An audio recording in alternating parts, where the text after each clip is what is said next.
Sa ngalan ng Ama at ng Anak at ng Espiritu Santo, Amen. ang pagpapala ng ating Panginoong Heso Kristo, ang pag-ibig ng Diyos Ama, at ang makikipagkaisa ng Espiritu Santo naway sumainyong lahat. At sumaiyo rin.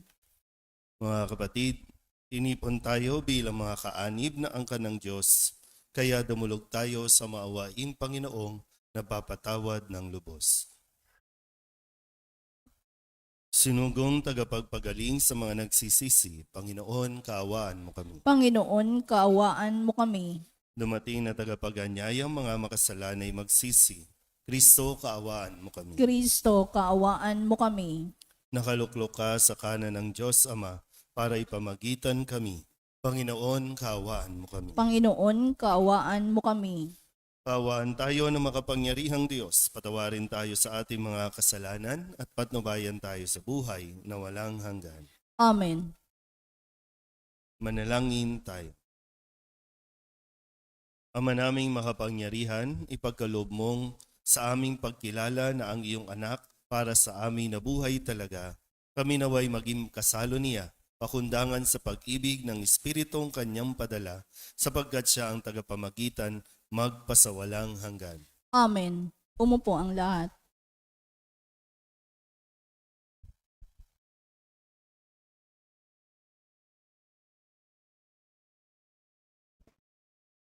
Pagbasa mula sa mga gawa ng mga apostol. Noong mga araw na iyon, masidi ang pagnanais ni Saulo na usigin at patayin ang mga alagad ng Panginoon.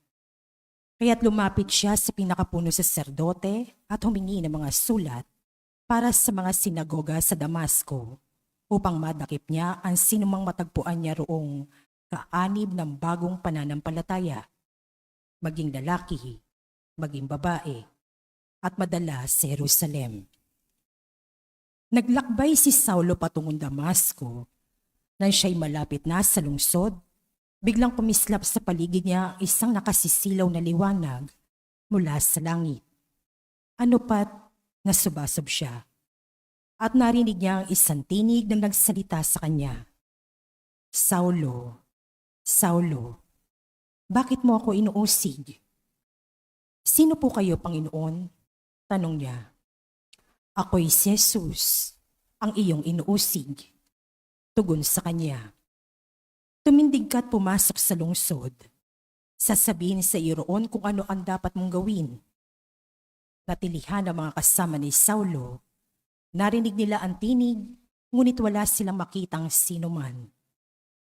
Tumindig si Saulo at idinilat ang kanyang mata.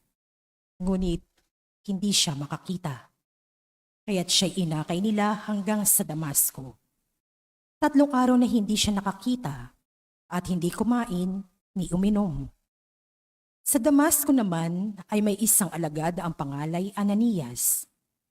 Tinawag siya ng Panginoon sa isang pangitain. Ananias, ano po iyon, Panginoon? Tugon niya. Pumunta ka sa kalye matuwid, sa bahay ni Judas, at ipagtanong mo ang isang lalaking taga-Tarso na ang pangalay Saulo.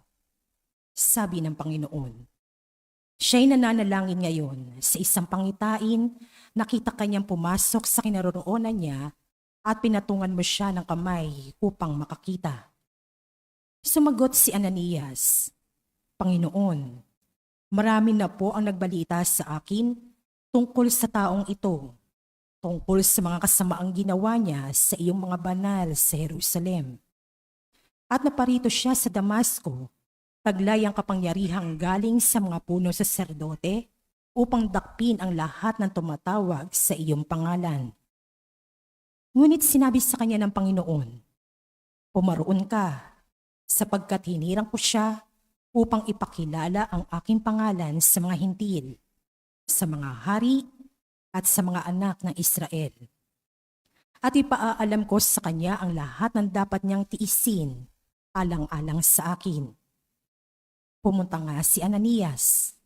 Pumasok siya sa bahay at ipinatong ang kanyang kamay kay Saulo. Kapatid na Saulo, wika niya, pinapunta ako rito ng Panginoong Jesus na napakita sa iyo sa isang daan nang ikaw ay papunta rito. Sinugo niya ako upang muli kang makakita at mapuspos ng Espiritu Santo. Pagdakay, may nalaglag na tila mga kaliskis mula sa mga mata ni Saulo at nakakita na siya.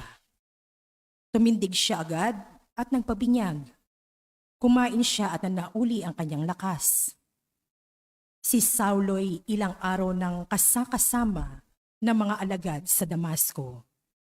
Pumasok siya sa mga sinagoga at nangaral tungkol kay Jesus.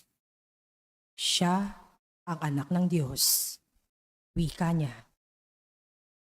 Ang salita ng Diyos. Salamat sa Diyos. Salmong tugunan ang atin pong itutugon. Humayot dalihin sa tanan, mabuting balitang aral. Tayo pong lahat. Humayot dalihin sa tanan, mabuting balitang aral. Purihin ang puon, dapat na purihin ng lahat ng bansa.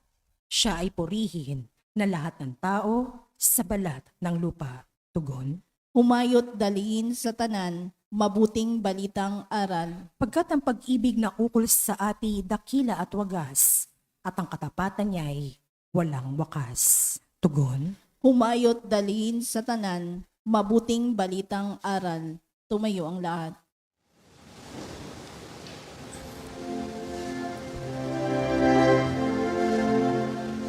Hallelujah,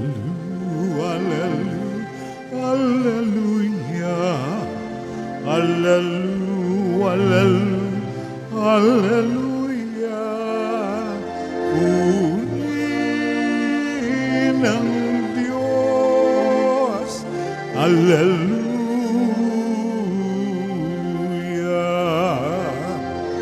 Purihin ang Diyos, hallelujah.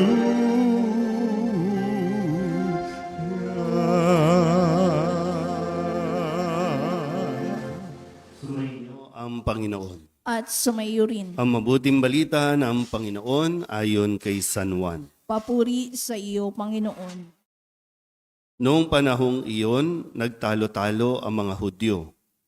Paanong maibibigay sa atin ng taong ito ang kanyang laman upang kanin natin? Tanong nila. Kaya't sinabi ni Jesus, tandaan ninyo, malibang kanin ninyo ang laman ng anak ng tao at inumin ang kanyang dugo, hindi kayo magkakaroon ng buhay. Ang kumakain ng aking laman at umiinom ng aking dugo ay may buhay na walang hanggan. At muli ko siyang bubuhayin sa huling araw. Sapagkat ang aking laman ay tunay na pagkain at ang aking dugo tunay na inumin. Ang kumakain ng aking laman at umiinom ng aking dugo ay nananahan sa akin at ako sa kanya. Buhay ang amang nagsugo sa akin at ako'y nabubuhay dahil sa kanya. Gayon din naman ang sinumang kumain sa akin ay mabubuhay dahil sa akin. Ito ang pagkaing bumaba mula sa langit. Ang kumakain nito'y mabubuhay magpakailanman. Hindi ito katulad ng kinain ng inyong mga magulang sa ilang. Namatay sila, bagamat kumain niyon. Sinabi ito ni Jesus nang siya'y nagtuturo sa sinagoga sa Capernaum. Ang mabuting balita ng Panginoon. Pinupuri ka namin, Panginoong Jesucristo. Isang magandang umaga po sa inyong lahat. Ngayon po ay Biyernes sa ikatlong linggo ng Pasko ng Pagkabuhay. At ilingin natin sa Panginoon ang biyaya at grasya na mabuksan ang ating isipan, maunawaan natin ng lubos kung ano ang ipinapahayag sa atin ni Jesus sa mabuting balita mula kay San Juan. Nakakailang araw na rin tayo na naririnig natin at ngayon mas pinagdidiinan pa ni Jesus na ang kumakain ng kanyang laman, umiinom ng kanyang dugo ay mabubuhay o magkakaroon ng buhay na walang hanggan. Hindi ito naunawaan ng kanyang mga tagapakinig noon. No? Sabi nga, nagtalo-talo ang mga Hudyo kasi ang naisipan nila ay, magiging cannibals ba tayo? Kakainin ba natin yung kanyang laman? Paano yun? No? So, ganun ang pagkaunawa ng mga sinaunang mga tagapakinig ni Kristo at nawa hindi ito mangyari sa atin. Kaya nga lagi natin pinagdidiinan kung gaano kahalaga ang pagdalo sa misa. Hindi lang basta pagdalo sa misa, gaano kahalaga ang makisalo, ang kumain sa misa. Yan nung naalala niyo po, no? Nung lockdown, nung COVID tayo, talagang marami, no, ang nanabik, marami yung talagang nakakita ng kahalagahan ng pagsisimba, ng misa. Bagamat, no, online lang tayo, sarado lahat ng simbahan, pinagbabawal ang pagtitipon-tipon, pero no, pasalamat tayo, nagkaroon tayo ng online, pero nandun pa din yung kulang. Kasi nga po, hindi tayo nakakakain. Nakakadalo lang tayo, nakakapakinig lang tayo ng misa, pero hindi tayo nakakakain. At ngayon, malaya na tayo ulit, bukas na ulit ang lahat ng simbahan, pero ganun pa rin ba yung ating naging pag-uugali, yung pagwawalang bahala sa misa, yung okay na yan, no? Hindi na ako dadalo sa misa.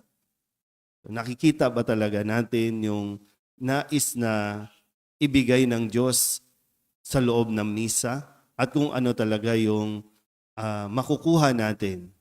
Kasi ito ang pinag-uusapan po, no, ay buhay. Hindi lang basta buhay kundi buhay na walang hanggan. Kaya sa atin ba mga nararito kapag nagsisimba o pag nandito, mulat ba at sinisikap ba natin na maging bukas ang ating isipan na talagang ito ang katawan ni Kristo, ito ang kanyang dugo. Tunay. Sa atin kasi, no, sa pananampalatayang Kristiyano, sa atin, nananatili ang kanyang katawan na no, kung ano man yung pinagsaluhan natin, pag na-consecrate na yung tinapay o alak, ito ay nagiging katawan at dugo ni Kristo. At yun, nananatili doon sa tabernacle, yun ang katawan ni Kristo. Hindi lang sa oras na tayo po ay naghahati-hati ng tinapay, pagkatapos ng misa, wala na siyang halaga, ordinaryong tinapay na lang. Sa atin po, kahit matapos ang misa, basta na-consecrate yung tinapay, yan ang katawan, dugo ni Kristo. At yun yung magbibigay ng sigla sa atin. Pero tanong ko nga ulit, ano ba, kamusta po ba kayo kadalasan, no? Same faces, araw-araw, mga nasa online. Ano ba, sumisigla ba kayo o ano ba nangyayari? Malungkot, matamlay, mag-isa, ano ba? So anong naidudulot ng Eucharistia sa buhay mo? Sa buhay ng bawat isa na lagi namang laman ng simbahan. Lagi namang nakakatanggap ng katawan ni Kristo. Pero kamusta ba? Lumalakas ka ba lalo? O kapag may problema, laging unang-una kang bumabagsak? Ano ba? Ano ba pinagkaiba ng kumakain sa misa at ng hindi nakakadalo ng misa? Ano bang pinagkaiba natin? Kasi dapat malaki. Na ikaw na araw-araw na nakakakain, kailangan mo rin suriin, ano ba? Ano bang nangyayari sa akin? Mayroon bang naidudulot ito sa aking buhay? Nakikita din ba at nararanasan ng mga tao na hindi nagsisimba yung dulot ng Eucharistia sa atin, sa akin? Kasi baka tayo din mismo, no, ay talagang sarado pa ang isipan. Tayo din mismo ay hindi pa talaga nakakaunawa na totoo ba talagang si Kristo yan? Kaya yung dahilan natin, bakit tayo nagsisimba? Totoo ba talagang nakakakuha tayo ng buhay? O inaakala pa rin natin na ang magbibigay ng buhay sa atin ay ang mga material na bagay na hinihingi natin kay Kristo? E ang binibigay ni Kristo hindi material na bagay. Although, kapag nasa iyo si Kristo, maunawaan mo na kung ano man ang inihingi mo, hindi pala yan talaga ang kailangan mo sa buhay mo. Nawa, no? Sa araw-araw natin pagdalo ng misa, nawa, hilingin natin sa Diyos na mabuksan ang ating mga mata at makita talaga natin na ang tinatanggap natin sa misa ay mismong si Kristo. Si Kristo na nangako na ang sino mang kumain ng aking katawan, uminom ng aking dugo, ay may buhay na walang hanggan. Amen?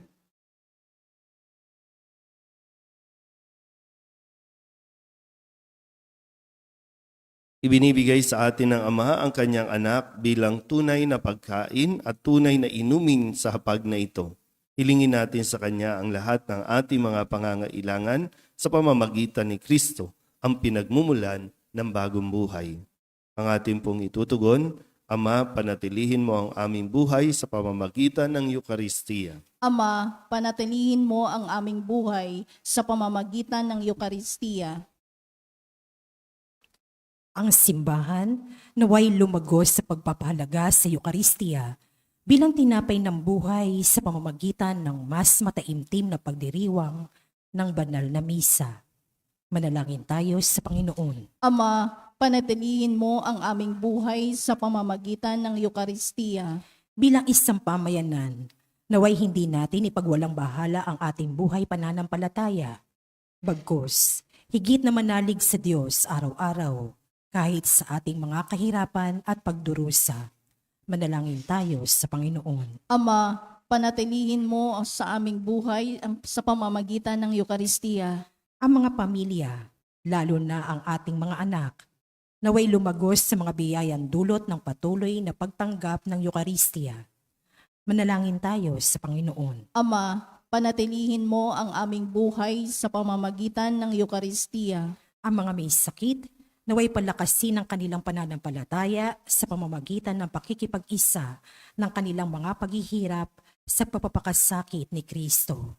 Manalangin tayo sa Panginoon. Ama, panatilihin mo ang aming buhay sa pamamagitan ng Eukaristiya. Ang mga mahal natin sa buhay na yumao, naway magkamit ang buhay na walang hanggan na ipinangako ni Kristo.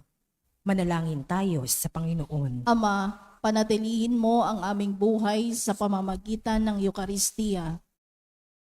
Idulog din natin sa Panginoon ang ating mga personal na kahilingan at mga panalangin para sa ating mga pamilya. Kasama din ang mga misang pasasalamat, special na intensyon, agarang paggaling ng mga may sakit, at ang lahat ng mga kaluluwa na inihiling na ipagdasal sa misang ito.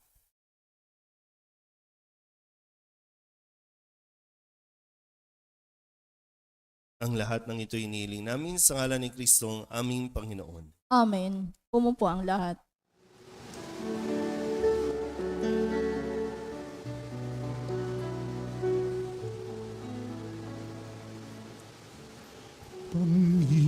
Panginoon,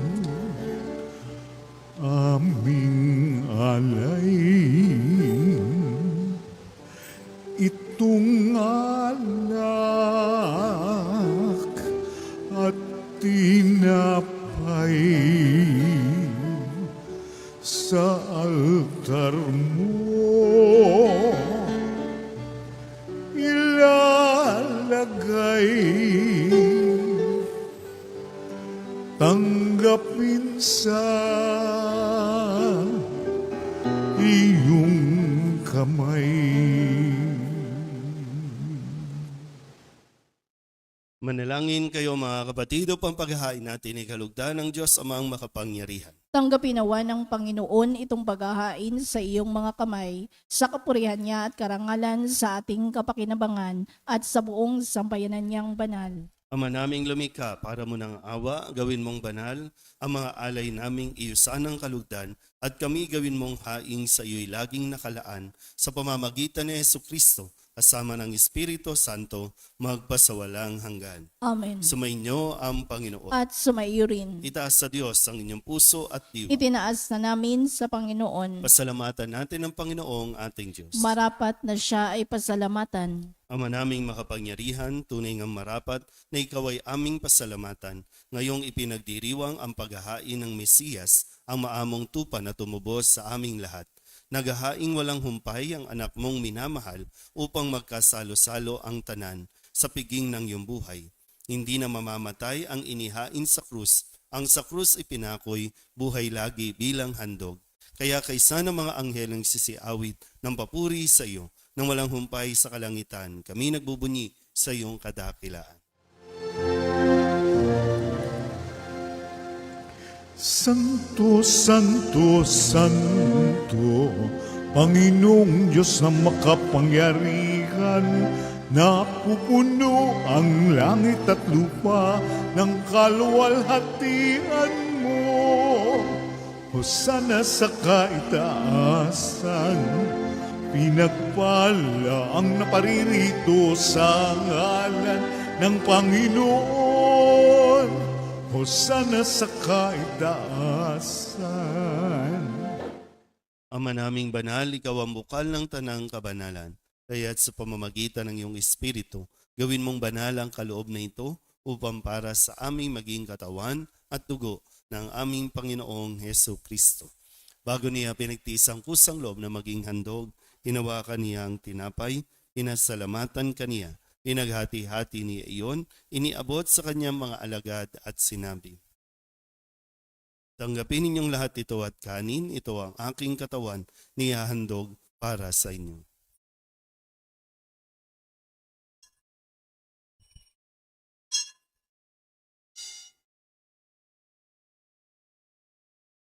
Gayun din naman nang matapos ang hapunan, hinawakan niya ang kalis, muli kaniyang pinasalamatan. Iniabot niya ang kalis sa kanyang mga alagad at sinabi, "Tanggapin ninyong lahat ito at inumin. Ito ang kalis ng aking dugo, ng bago at walang hanggang tipan. Ang aking dugo na ibubuhos para sa inyo at para sa lahat sa ikapagpapatawad ng mga kasalanan. Gawin ninyo ito sa pag-alaala sa akin."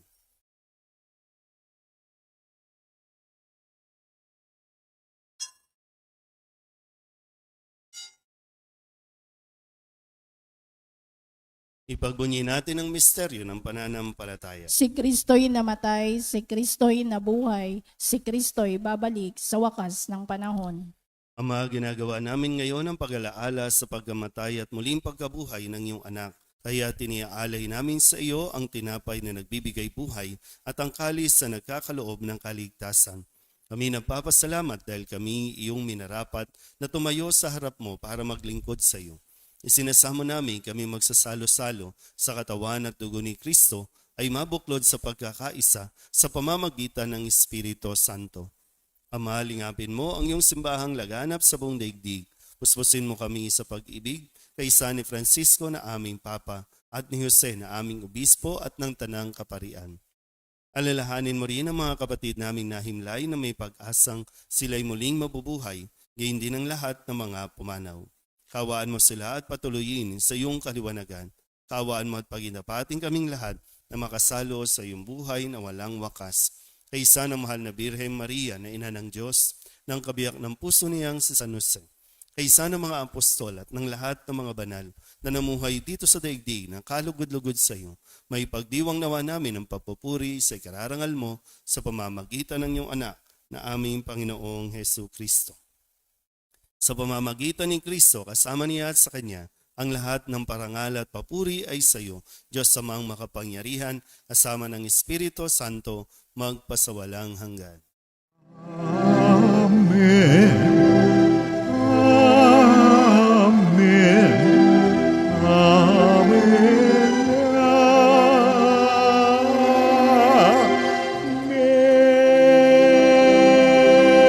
Amen. Pili naman nakagagaling na utos sa turo ni Jesus sa Panginoon natin na Diyos, ipahayag natin ang lakas loob. Ama namin, sumasalangit ka, sambahin ang ngalan mo, mapasa amin ang kaharian mo, sundin ang loob mo, dito sa lupa para lang sa langit. Bigyan mo kami ngayon ng aming kakanin sa araw-araw at patawarin mo kami sa aming mga sala para lang pagpapatawad namin sa nakakasala sa amin. At huwag mo kaming ipahintulot sa tukso at diadya mo kami sa lahat ng masama. Hinihiling namin kami iadya sa lahat ng masama, pagkalooban ng kapayapaan araw-araw, iligtas sa kasalanan at ilayo sa lahat ng kapahamakan. Samantalang aming pinananabikan ang dakilang araw ng pagpapahayag ng tagapagligtas naming si Jesucristo. Sapagkat iyo ang kaharian at ang kapangyarihan at ang kapurihan magpakailanman. Amen. Panginoong Jesucristo, sinabi mo sa iyong mga apostol, kapayapaan ang iniiwan ko sa inyo, ang aking kapayapaan ang binibigay ko sa inyo. Tunghayan mo ang aming pananampalataya at huwag ang aming mga pagkakasala.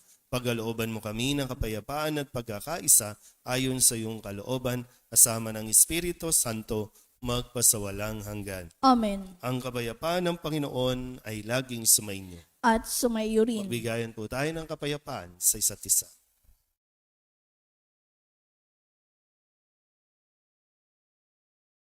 Kordero ng Diyos na nag-aalis ng mga kasalanan ng sanlibutan, maawa ka sa amin.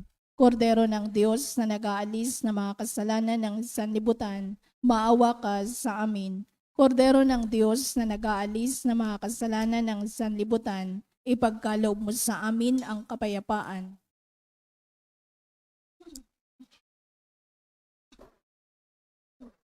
Ito ang kordero ng Diyos. Ito ang nag-aalis ng kasalanan ng sanlibutan.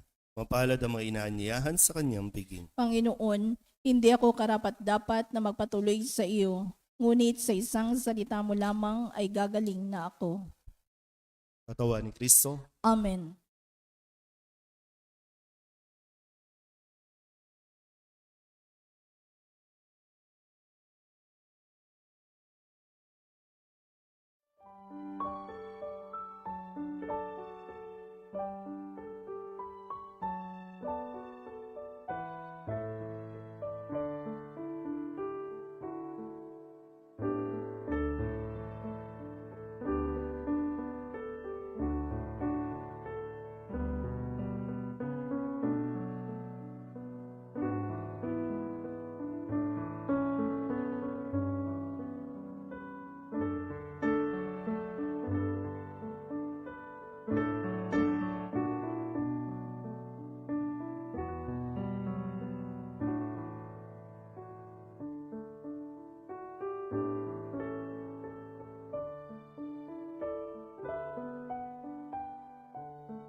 Manalangin tayo. Ama naming mapagmahal, sa pinagsaluhan naming banal na pakikinabang, ang amin nawang pag-ibig ay lalong madagdagan ng ginawa namin sa pag-alala sa anak mong mahal na nag-utos ipagdiwang ang huling hapunan sa pamamagitan niya kasama ng Espiritu Santo magpasawalang hanggan. Amen. Sumainyo ang Panginoon. At sumayo rin. At pagpalain kayo ng makapangyarihang Diyos, Ama at Anak, at Espiritu Santo. Amen. Tapos ang banal na misa, humayo tayo sa kapayapaan ni Kristo. Salamat sa Diyos. Magandang umaga po. Magandang umaga.